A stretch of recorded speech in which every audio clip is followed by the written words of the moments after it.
has kind of struggled. Oh, and right now, there's the level 4. The Shadow Kill going to come through. D7 in trouble. One hit away. Can't get away from it.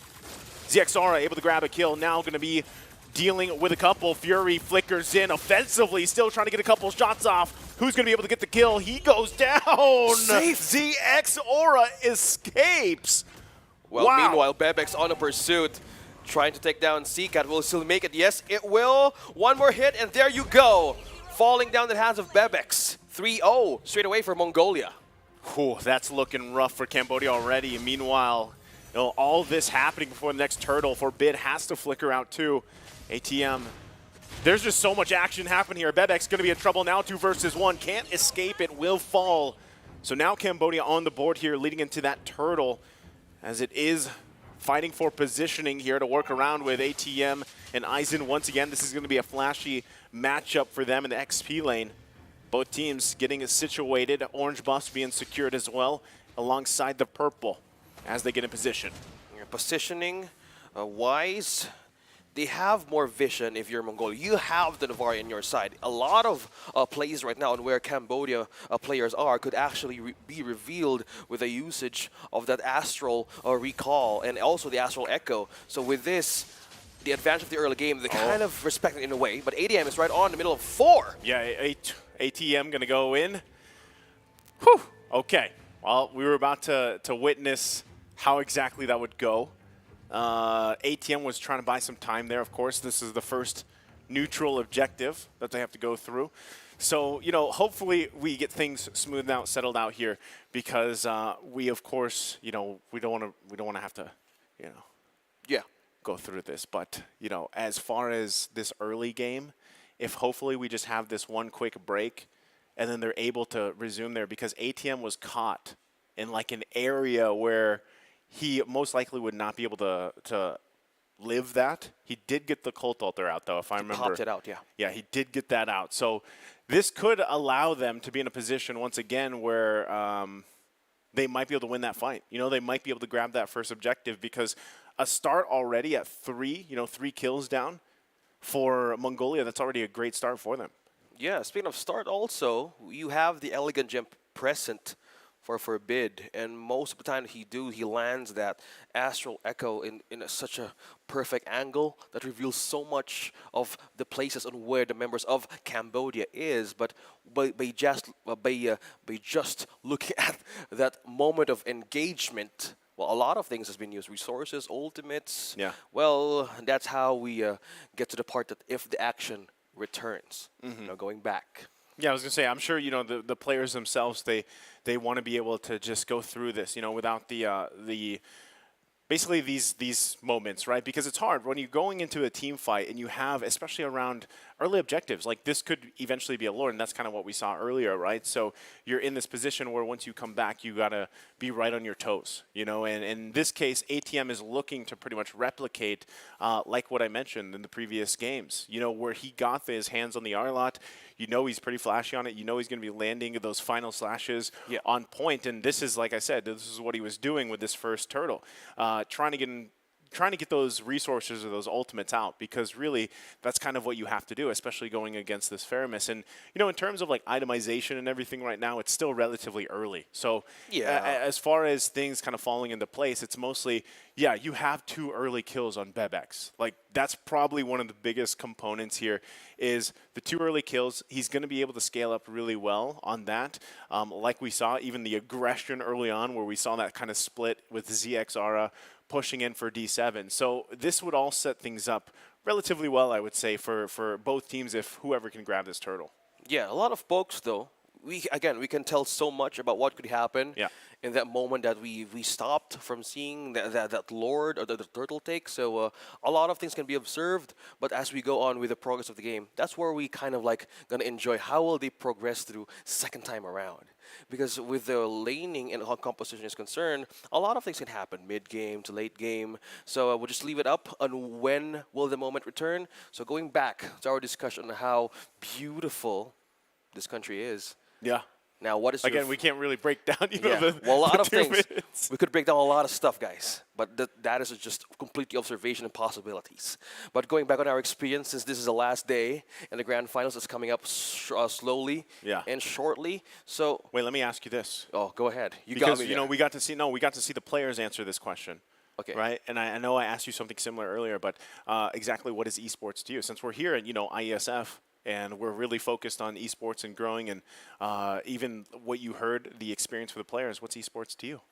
For me, esports is one of the things that we left undiscovered 4 years back. It was a growing opportunity for players, such as the dreams of that you're seeing right on our screens right now. The dreams of from having a childhood playing your favorite game right on to having a future with it. I think esports is just an amazing avenue on how would your way of like getting your future out by just playing games. Yeah. Esports is a broad in a way, but it's an avenue or an industry where people can actually have a future with. Okay, but what did esports do for your life? Oh, Yeah, there's a deep one. really? In casting, Yeah, so casting. it got me to Riyadh with you here. That's that's a great answer. Yeah. And it's one thing that we have or being grateful for. It actually is an honor to even be here to just do this again. The opportunity to cast for these amazing pro players, actually having a dream to even represent themselves in Romania. So having with the esports, tapping everybody professionally with the players globally, a lot of opportunities are actually showing up, not just in Saudi Arabia. It's happening all Globally. around the globe, and there's a lot of tournaments happening even just by now in different game titles. Yeah.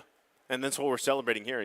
Later on we have more games that will be battling it out basically for their finals, and then moving forward. As we wrap up today, Dave number 4 here for MLBB. More games will be played once we get settled up here, and then we again have Romania to look forward to. And I think that's. I honestly don't remember how many countries. I know it's 20, probably 20 plus that will be participating in the World Romania. Championships. At least, even for MLBB, I think it's somewhere along the lines of, like here it was 8, right, just for the Asian Championships. And we know that, other parts of the regions have already secured, like they've qualified their spots. And I think I want to say it's like 16 teams. 16. I think it's something like Yeah. that. It's somewhere along those lines. So imagine like what we've seen here in with 8 teams. And multiply that by 2. Quick math. Wow. Thank you, teacher. Thank you, teacher. No, but seriously, like that's what I'm saying. Like that's why it would be so much. I look forward to it. When we finally get to that stage in Romania for the World Championships, because I feel like we've already kind of had this treat of watching these other countries get to play and how they kind of settled in, and even talking about stuff like what is esports to them around the world, because you don't really get to know all about that. You know what I mean? Like hearing these players and them speak about what exactly or how did esports change their lives, and we obviously know what we went through. Yeah. But, nowadays, especially with the younger population, having the opportunity basically to go into esports is big. Yeah. It's a great time to be alive, especially now that we are going back in the game. It's a great time to be alive as we jump back in to game number 3 here. Real world manipulation going to be set up defensively. All right, let's catch up. Wow. We saw that earlier too, by the way. C-Cat didn't survive last time, so he's hopefully learned his lesson. Wants to get out of here, get back to base. It's 5-1, 4.5 minutes in. Okay, now 5 points or 5 kills. Now majority falls in the hands of Eisen and Bebex. With a great start with this Leslie, a lot of things keep on happening all over and over again. Back under the focus on ATM and Eisen. Ahead by 1 level, but this is just a showdown that keeps on happening. You cut lanes, EXP's job. Now going back in this D7. D7. Gonna be in trouble here. Can't escape that. ZX Aura picking up a kill. And relatively, I gotta say, this is something that we saw before, right? D7 struggling a little bit, especially in the early game on this Natalia, being spot out and then followed up on. And that's why he tries to shine later on. Fury, though, defensively should be fine. But look at the pressure being put on here from ZX Aura. Yeah, forced out the flicker onto Fury. That's the recall. Connecting once again from From Forbid, now with a setup here, a lot of space is being created by just the pressure of Ethan is doing. Look at that. A lot of snipers just falling in line and into place. Aizen going to jump in here. Already flickered in too. Got the stun. Still going to be going for D7. Backs off though. Knows that he can't commit to the kill. So Turtle for the taking should be secured. It is by ZX. ATM with the final slash towards Ethan. Going to be in a bad position himself, but will still survive. ATM quite low as well, and they back off. Aizen with a good pressure and a good zone out right on to Cambodia.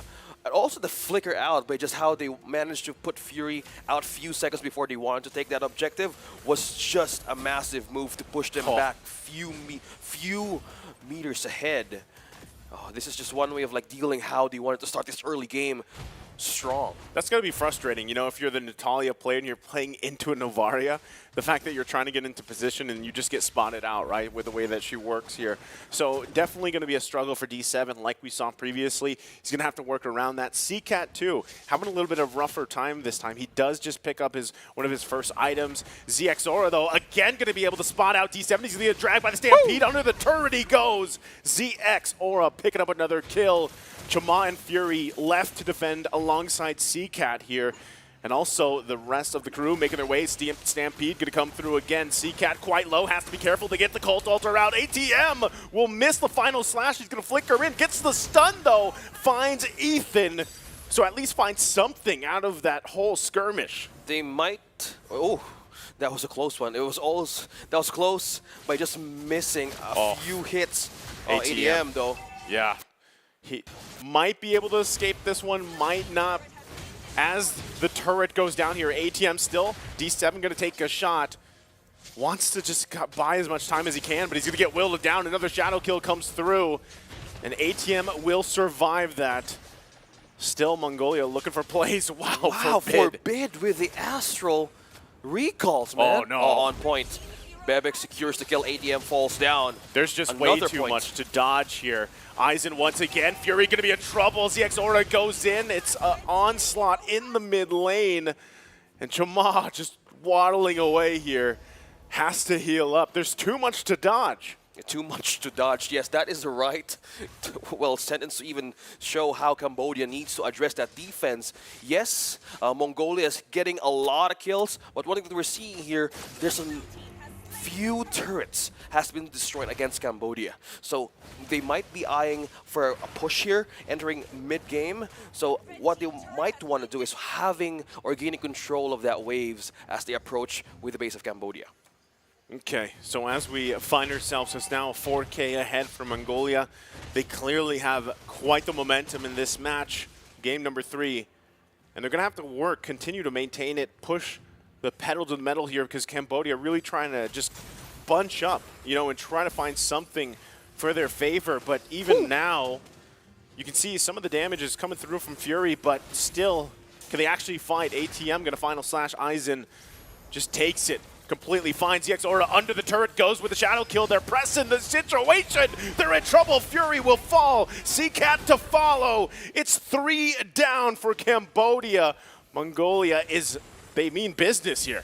See Sara starting the right moment to press that Uji shadow kill right in the tightest placement that Cambodia has in that turret. And they still not stopping on a concealed play. D7 might be poked here or might be pulled in, but that's just one way of like seizing the moment for Hayabusa right in to the defense of Cambodia. Yeah, this feels like D7 just got completely disabled here. I mean, he does not have any room to maneuver around. He's not able to scout around the way you would want to on a Natalia, and it's apparent, right, that he's struggling because of into the Novaria as well. That just it covers so much landscape. I mean, look at that, right? Just a couple shots here and there, and you're whittled down to the half health mark.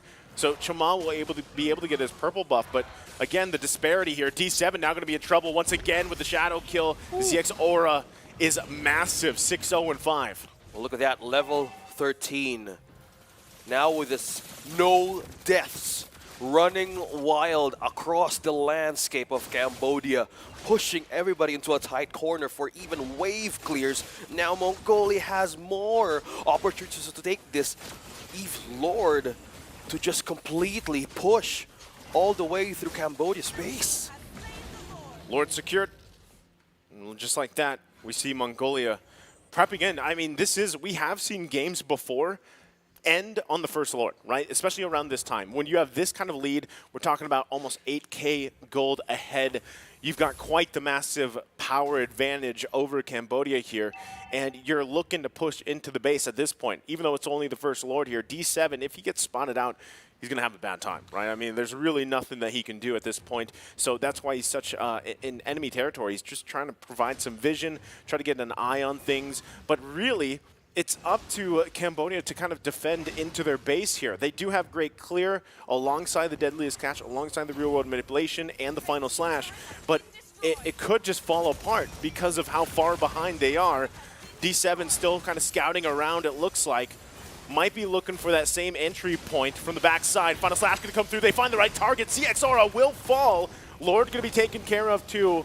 D7 might still get the call to go. The real world manipulation going to come down. They get the cult Doltor to follow. Ethan going to be in trouble. Do they have the follow-up come through? Eisen going to jump in a massive play. Double kill with that Bravest Fighter Flicker combo. And that is tough to deal with if you're Cambodia. D7 going to find his target. Can he get the kill? Gets the Flicker. Will find Forbid. Now on the run here, Chama trying to help him out with the Deadliest Catch. Not going to be enough, though, as he falls under the turret. Man, what an exchange. This is the defense that needs to be checked from the side of Cambodia. So we're looking back on the items being present. We have the Molten Essence, we have the Brute Force Plate, you have the Dominus Ice.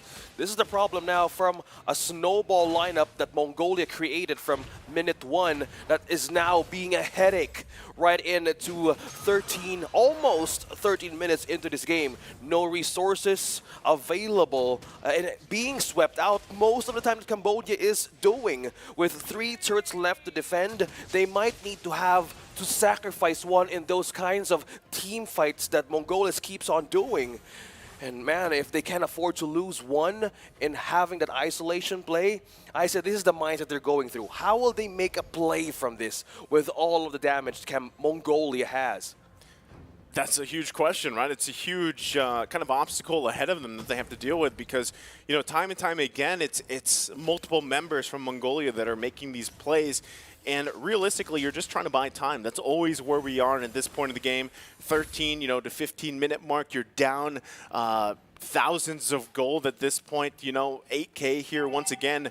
Leading into this next Lord, you're just looking for anything that you can grab, and that's why you see the focus here on these turrets, getting space around the map to work with. They got the information that they needed, which is the green light signal for Mongolia to go ahead and start the Lord here. Meanwhile, Eisen trying to help them out, keep them at bay from getting more turrets. Still, no Lord going to be committed. They might just look for a sandwich play here. They know, actually, they had the idea. They called it off. Let's go do the Lord instead. They need to be careful with moments like this. Yes, they have the presence of having a good wave clear with the presence of with Fury, the Beatrix, and as well as D7. So if they keep on going down deep like that, they also need to be careful. But now they need to strike through. They're so late. They were trying to get Forbid, but he's fine now. Shadow Kill going to be committed. ZX Aura is out of there. They did secure the Lord. He goes back. He's going to get caught. He will go down by D7. And now Ethan and Bebex here together.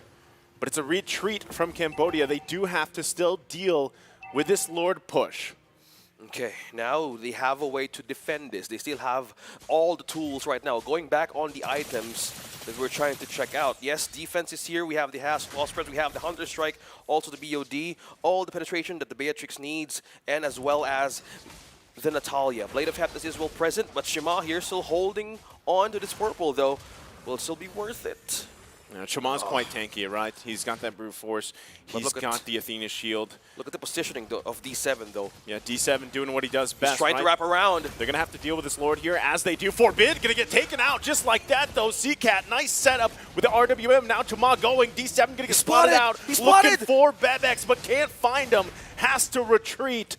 ZX Aura now making his way to the fight. Going to insert in, looking for D7 as he finds him, goes back in with Shadow Kill and out. And now Eisen and the rest backing off here. Still the trade between both. But still Ice set on the mid lane looking for these inhibitor turrets. Okay, that was the vision, trying to take by D7 for his team. But the problem from that moment, Zizor was coming right off the base. Yeah.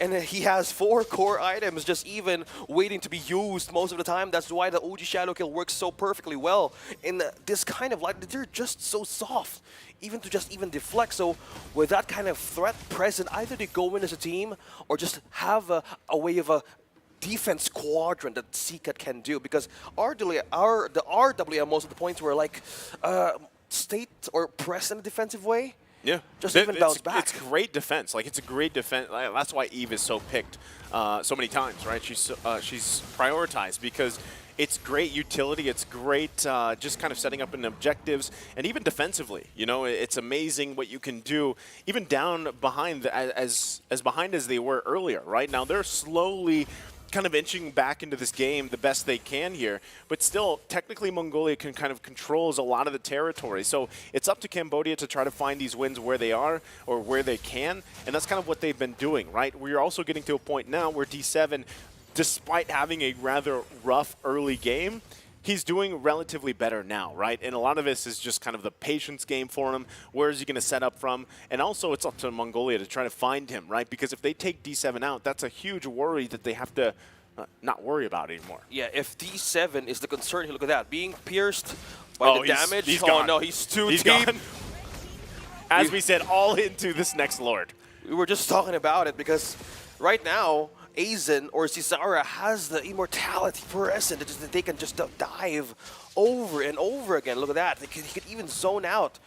They don't want Cambodia near the premises. It's better they defend. Yeah, and there's a push right down bottom. 2 problems being presented right for Cambodia. Yeah, Lord secured here. Another one for Mongolia. Now they're going to go ahead and prep up. Get ready for this push. This will definitely turn into turrets going down to the base of Cambodia, right? They are trying their best to hold on here. But like I said, if D7 goes down, you're already at a numbers advantage. You still have great clear, right? Deadliest catch, RWM. You got a final slash. You could force a situation, but relatively, you need to be able to defend this as much as you can. If you could get to the point where none of these turrets go down and somehow you find a pickoff before it and clear this Lord out, then great. But as we get closer to this 18-minute mark, it's going to get increasingly more difficult. So you can see that even Ethan trying to spot some things out here, but it's ultimately going to come down to this defense in the top side. Okay. And we're going back once again for a pause. And by just looking at the siege, 18-7, Mongolia is ready to march through the base of Cambodia. Okay. Will they have the defense, though, that we're talking about? Because if we were going to have an item check right into our screens right now, ADM flashbacks. Yeah. The Lord is marching down the other side of the lane. Other side of the lane is like as we take a breather. Defending, yeah. If you could just narrate further on what just might happen. Let's check on the defense. ADM has Dominance Ice, has a Thunderbelt. Shima has the Brute Force, Athena Shield, and most of them, we have the magic and purely damage. So they can rely on 2 members. But will that be enough? I'm just catching my breath here. Will that be enough, though? Using the Deadly Catch for a knock-up, yes. But that could be just an they're just going to wait for Team Mongolia to just make the first move. It's more, yeah. With that kind of burst? Way, yeah. That's the thing. Like, they could make the first move, but I would say that Cambodia, despite them getting prepped up for this defense, you know, having to defend against this Lord marching into their top lane, they still actually have the capability to win this fight. And that's all in the lines of if ATM decides to go ahead and utilize the flicker, utilize the final slash, displace the team, you know, from Mongolia, displace them, putting them in their base or something, you know, something along the lines of that. It's all a possibility. Right, and the same thing can be said for D7. If D7, we saw this, you know, last time where he tried to come through the back end, the angle here, right? He tried to go through the back angle into the team when they were trying to defend, and unfortunately, it didn't work out. He got deleted, right? So that's exactly what I was talking about. The final slash. Wow. Gonna find Bebex. Good That's catch. right on target from ATM. And this should be a successful defense. A Winter Truncheon popped as well from CCAT to stop that shadow kill. And there you go. That's a rather successful defense from Cambodia. Yes, they lost the top turret, but they did not end the game there. Yeah, they still have wave clear power. You know, all items locked in for Fury. You can handle it so well. So this is like the win that they're trying to build. Buying more time, getting more resources out, might end up getting this Lord for themselves to gain a push, because only 2 first-tier turrets has been taken inside of Mongolia. That's the top and that's the bottom. So if they want to have this problem solved, might as well take on with the push problem. Look at that, just poking through. So we're now in the late game. This is where the Navaria shines. This is where Forbid can actually keep on poking everybody out on the side of Cambodia with the perfect landing of all those Astral recalls and Astral, synergy to work you through Mongolia. They might just keep on forcing Cambodia out of the base, but the good thing is they have good wave clear, they have the discipline still, and we're coming back for a pause. All right. All right. We can, again, this 19.5-minute mark, right? You saw, and when we got a chance to pretty much talk about this previously, right, they initiated the way we thought. ATM went in with the final slash, he got Bebix, and they automatically got that numbers advantage to work through. So at this point in the game, when you're just kind of like waiting for the next Lord to come up, do you think, let me just ask you this. Let me just ask you a 2 question. minutes. Let me just for that trivia Lord. you. Okay. Do you go ahead and decide that it's better to stay in base because we have great defense, you know, with the Deadliest Catch, with the RWM? Or are we in a position, if you're Cambodia, to go and actually contest the Lord and not give it up? I say contest. He had a catch onto that Leslie, man. Completely getting him off guard. Imagine in a state that you have the Eve, you have control. You have control over the slow with RWM. As we say over and over again, this is a complete way of having a quicksand right into the enemy territory. And with just how the Arlot moves around the map, breaking momentum, breaking those kinds of team fights, I say they have more edge with that. I say go for it and just live through and just climb back up in the game. Well, we're going to find out as we jump back into the game. Again, 19.5 minutes. We still got 40 seconds or so for the Lord to come up, right? That's something that we're going to have to keep an eye on. And as they work through this, Immortality is also coming online here for both teams to work through. Okay, they're going to spot out D7, ATM, final slash, defensively, trying to stay into the game here. He is quite tanky, but is he tanky enough? Oh, no. D7 going to get taken out from Forbid. And now ATM will fall too. Aizen going to flicker in, get the stun. Chama has to use the Deadliest Cast. Shadow Kill going to come through. He does have the Immortality. Not going to be enough, though, as he's focused down even further. One hit away. Winter Truncheon to buy some time, but will get taken down by Bebex. And now it's only 2, Fury and CCAT, left to defend.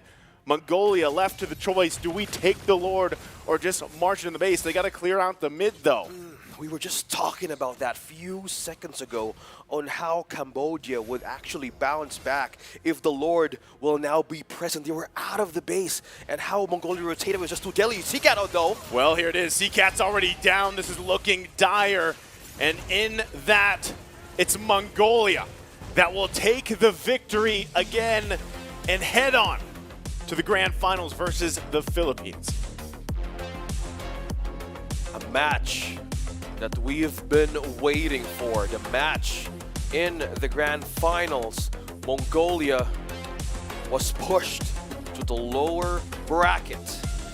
Now they just climb back up to meet the Philippines once again and settle this in the best of 5. Deja vu, right? They're going back to the grand finals. Welcome back to the grand finals, Mongolia. You know, Take 2. But no, jokes aside here, again, we appreciate everybody being patient with us, and as we get things sorted out, getting ready for the grand finals here, it's definitely going to be a great match, right? Hopefully, they all get to go through that best of 5 as smooth as possible. And the thing is you're seeing it, right? Even with some of these, you know, the breaks that are needed and whatnot. Again, Mongolia